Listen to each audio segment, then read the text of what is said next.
Nauumay ka din ba sa meat katulad ko? I got you. Sabay gano'n, may gano'n. So, ganyan nga po talaga ka-low carbs kasi nga everyday meat. Yan. Pero pwede rin naman fish, yan po, seafoods. Pero pag naumay ako, naglalagay na talaga ako ng gulay. Nagpa-partner. Katulad po nito, patola. Na-miss ko na rin talaga yung patola. Tapos may konti akong repolyo na masisira na po. Idagdag na natin. So, soup yung ating pa-partner ngayon sa ating pork. Yan. Nag-slice lang po ako ng maliliit na pork. Pamamantikain lang po natin muli.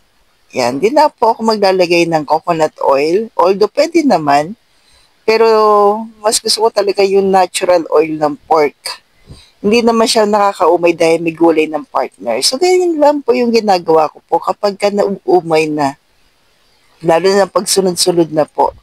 Pero minsan din, pag naumay na ako, fish, yan, seafoods, yan. Yan po yung mga kadalasan pinang-aalis ko ng umay, sabihin na natin. So, ayan po, pag nagmamantika na po yan, yan, palabasin lang natin yung mantika niya po. Naglalagay na ako ng maliit na sibuyas. So, then bawang. Masarap kasi dyan na ginisa mo po yung bawang sibuyas sa sarili niyang mantika ng pork. Malinamnam. Yan. Then, lagay na tayo ng ating sabaw po ng soup.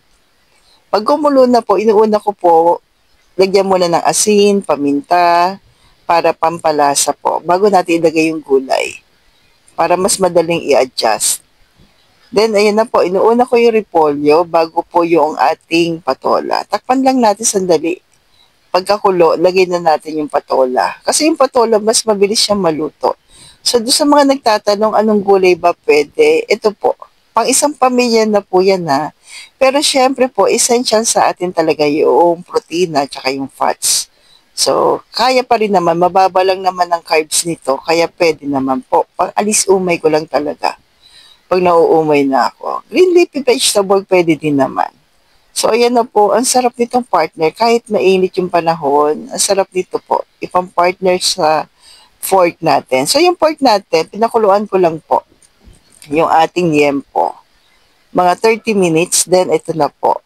Actually po, a day before, pinakuluan ko lang siya, naka-stack na po yan sa rep. Then, kapag kailangan ko na po yan, first fry, may takip pa rin kailangan. So, ganun, alam na this. And second fry, yan, okay na po.